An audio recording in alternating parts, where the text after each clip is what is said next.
ya Posman Siboya yang sering menulis di Kompas itu ya. Saya sering membaca tulisanmu ya, saya clipping tulisanmu ya. Saya membaca tulisanmu secara baik. Saya kaget pada saat itu, rupanya sampai tingkat menteri pun menulis. Wah, luar biasa. Tulisan saya. Luar biasa.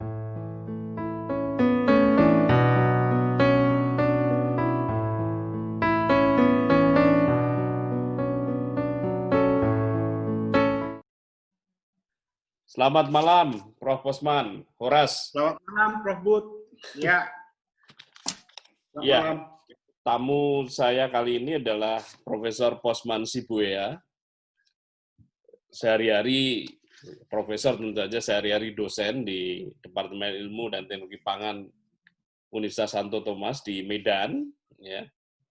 Punya begitu banyak jabatan di berbagai organisasi profesi, begitu juga di organisasi budaya dan juga keagamaan tentu saja, dan salah satunya adalah pecinta Danau Toba. Tapi dari sisi yang menarik dari Anda, Prof. Posman, adalah kengototan Anda dalam ketahanan pangan. Nah, apa sih yang Anda, mengapa Anda begitu getol pada ketahanan pangan? Itu saya ingin tanya itu. Apakah itu membuat Anda bahagia atau malah bikin Anda masgul? Iya, jadi ketahanan pangan ini memang buat bahagia ya, melihat orang tercukupi kebutuhan dasarnya itu membuat kita, dan pada umumnya orang yang mengabdikan dirinya sebagai dosen di bidang pertanian, khususnya ketahanan pangan itu, merasa dilibatkan dalam kebahagiaan melihat semua orang bisa mencukupi kebutuhan pangannya itu. Jadi kalau kita melihat orang membuang-buang makanan, banyak limbah makanan terbuang dari restoran, dari rumah sakit, dari kantin, seakan-akan orang lain itu sudah tercukupi dengan cara-cara kita mengkonsumsi makanan itu. Jadi dengan menceburkan diri di bidang itu, kita tahu bahwa sebetulnya masih banyak orang yang belum tercukupi kebutuhan dasarnya itu, khususnya makanan yang bergizi, yang bisa mencerdaskan generasi muda saat ini dan yang akan datang. Jadi ini kebahagiaan ini, Prof, saya lihat di bidang ketahanan pangan. Dan pertanian Indonesia yang sangat subur dan luas itu, ya, kok belum bisa memberikan kebutuhan pangan yang cukup bagi warga negara Indonesia. Kok ya masih impor gitu. Ada apa sebetulnya? Tetesan madu apa sebetulnya di bidang yang menangani impor-impor pangan itu, sehingga tega sekali gitu menelantarkan lahan-lahan yang masih ada, tapi tidak memberdayakan petani itu untuk melakukan yang terbaik untuk kebutuhan dasar masyarakat itu lewat pangan-pangan lokal yang ada itu. Jadi paling tidak ada dua sisi itu saya lihat. Makanan yang ada itu kita tidak buat secara efektif dan efisien untuk kita gunakan, lalu potensi di hulunya itu kita biarkan begitu saja. Apakah itu memang masyarakat itu sendiri karena belum ada pemberdayaan di sana, dan juga oleh pemerintah baik di kabupaten, kota, dan provinsi maupun pusat itu. Itu Prof, kebahagiaan yang ada di situ ya. Anda kan secara ilmiah dan akademik aktif lah, pernah jadi ketua PATPI, Perhimpunan Ahli Teknologi Pangan Indonesia Sumatera Utara, pernah menjadi wakil ketua ya Perhimpunan Ahli Gizi Indonesia ya, nasional. Tapi Anda juga membantu pemerintah di Dewan Ketahanan Pangan Provinsi, ya. Dan selain itu Anda suka menulis di koran tentang ketahanan pangan. Dan kalau saya melihat tulisan Anda itu tulisan yang penuh kepedihan, penuh kepedihan tentang ketahanan pangan. Justru itu saya ingin bertanya, Anda itu nemu kebahagiaannya di mana ketika menulis itu? Apa yang membuat Anda bahagia ketika menulis sesuatu yang isinya selalu adalah ya keinginan untuk mengingatkan, karena itu tugas dari intelektual memang mengingatkan ya, mengingatkan hal ketahanan pangan. Gimana Anda Ya, menemukan kebahagiaan itu? Pernah ada ya, jadi pengalaman khusus enggak? Pernah ada pengalaman khusus itu ya berdampak atau apa? kebahagiaan itu pernah saya dapatkan ya ketika saya beberapa kali menulis tentang krisis daging ya, daging sapi khususnya, yang saat itu memang kita harus import dari Australia dan Irlandia, dan Inggris. Dan pada saat itu memang ada kasus sapi gila gitu ya. Betul. Lalu saya ingatkan di media nasional itu bahwa sebetulnya untuk apa sih kita harus mengimpor daging sapi, sementara sapi lokal kita kalau kita berdayakan dengan potensi lahan kelapa sawit kita yang hampir 15 juta hektar itu, setiap hektar aja kita rawat, kita pelihara sapi 100 ekor dalam 1 hektar, udah berapa 7 juta ekor kita dapatkan sapi lokal kita. Nah, ternyata itu tidak bisa kita lakukan, lalu saya tulis itu, lalu kebahagiaan itu muncul ketika saya dipanggil oleh kedutaan besar dan panggilannya ini begini, Prof. Mereka kaget kok saya itu maunya berfokus pada kekuatan pangan daging lokal gitu. Sementara ada yang tersedia tinggal impor. Apa susahnya sih? Nah, kurang lebih begitulah pertanyaan dari kedutaan besar ya, bidang ekonomi. Ya, itu saya dipanggil khusus itu dan ada surat panggilannya itu untuk berbicara diskusi secara lebih serius. Bagaimana saya bisa menuliskan ketergantungan kita itu pada daging import dari itu, dan kita akan tercukupi secara gizi khususnya protein daging hewani.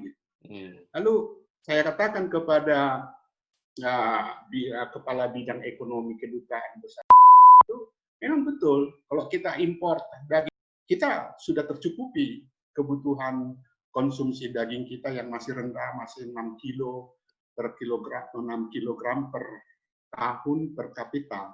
Tapi Anda pernah nggak memikirkan kalau kami tergantung pada daging sapi yang bagaimana petani lokal kami tidak makan lagi, tidak ada lagi kehidupan bergulirnya ekonomi kerakyatan khususnya di peternak-peternak lokal.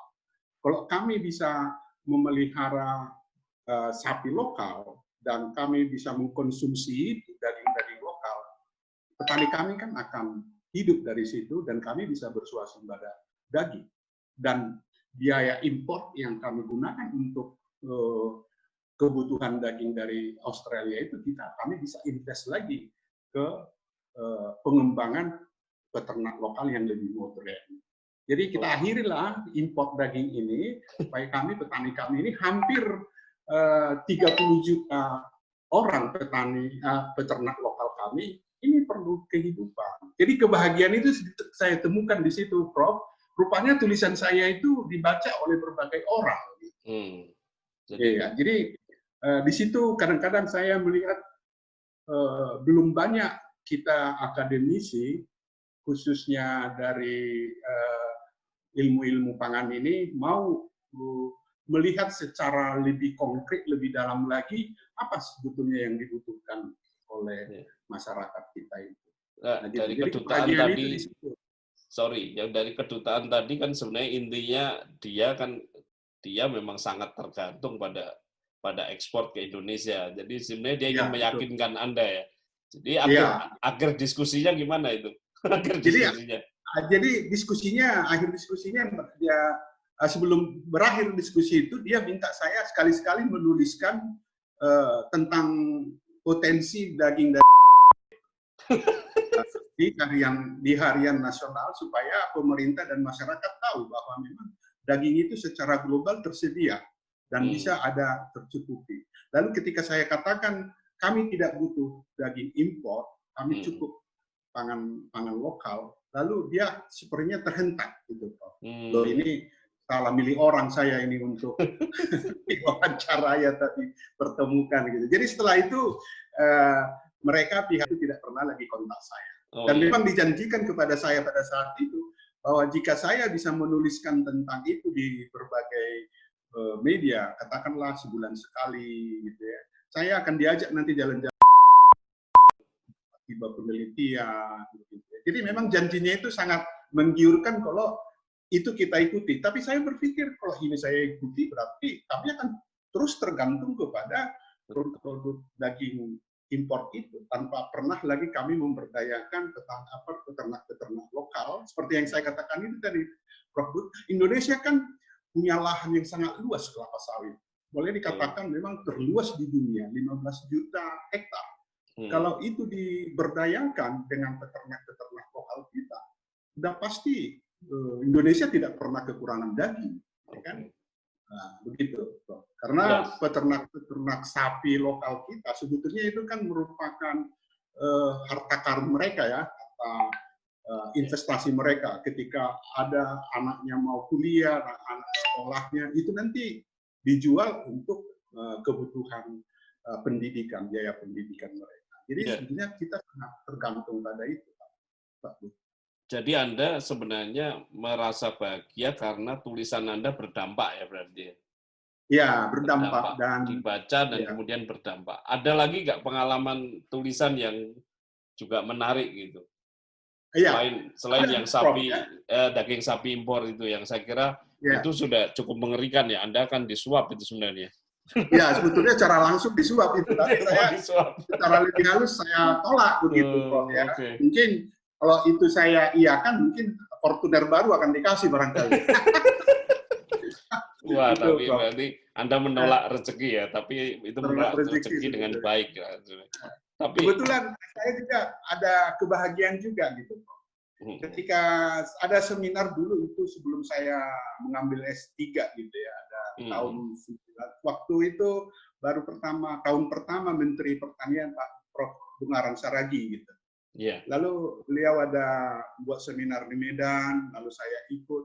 Lalu saya bertanya, biasanya bertanya itu disebutkan nama dan lembaganya dari mana.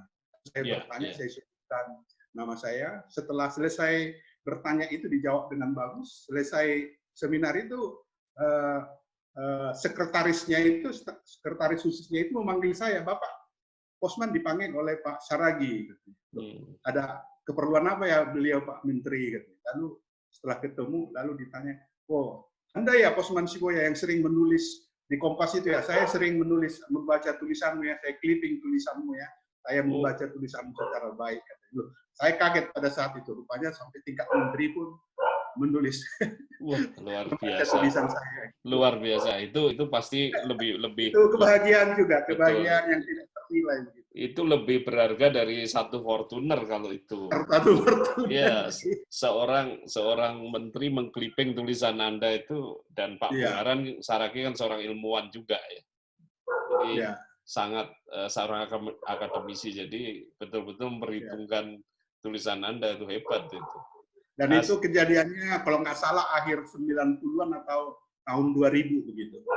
Anda menulis sejak tahun berapa sih, Prof? Ya, sejak S1 di Yogyakarta ya, saya sudah mulai menulis di Kedaulatan Rakyat. Semester berapa kalau masih ingat? Semester akhir lah itu ya, mau selesai S1 gitu. Sampai terus berlanjut setelah bekerja sebagai dosen di Unika, dan saya menyadari lewat tulisan-tulisan ini kita akan bisa membantu masyarakat dan bisa menolong mereka secara lebih membumi, sehingga kita pun lebih dikenal masyarakat untuk diminta untuk bantuan untuk menolong mereka secara pikiran gitu. Dan saya juga sering juga sambil melihat tulisan-tulisan yang lain seperti tulisan Prof. Budi juga ya, bagaimana membandingkan itu. Jadi tidak terlepas juga dari penulis-penulis yang sudah beken juga seperti Prof. Budi gitu. Jadi itu menjadi pembanding juga. Itu, Prof. Waktu S1 itu pertama kali menulis itu pemicunya apa itu? Pemicu yang Pemicunya memang membuat waktu Anda saya memang pengen waktu nulis gitu. SMA di Medan itu, Prof. Ya. Di sini ada harian lokal memang dulu ya tahun 70-an itu. Bukan, Sinar Indonesia Baru. Oh, Sinar Indonesia Baru, betul. Ya. Nah, jadi di situ ada kolomnya itu puisi remaja. Oh, oke. Puisi remaja. Jadi beberapa kali memang sayang tidak saya clipping itu sebetulnya itu sangat berharga sekali gitu ya. Yeah. Ada puisi remaja di situ. Jadi sering saya menulis di situ. Beberapa kali dimuat, setelah selesai lalu coba buat cerpen begitu. Tapi cerpennya nggak pernah dimuat gitu. Mungkin kalimatnya berantakan atau bagaimana. Terlalu ilmiah. Terlalu ilmiah. Jadi setelah itu saya coba untuk lebih spesifik lagi ke dunia pertanian begitu. Ke opini ya, lebih ke opini. Saat itu saya penelitian tentang pembuatan minyak kelapa secara ogeran gitu ya, yang difermentasi lalu diperas gitu. Jadi bagaimana membuat minyak goreng secara lebih sederhana. Anda kemudian menulis itu di KR ya waktu itu ya? Ya, KR. Oke.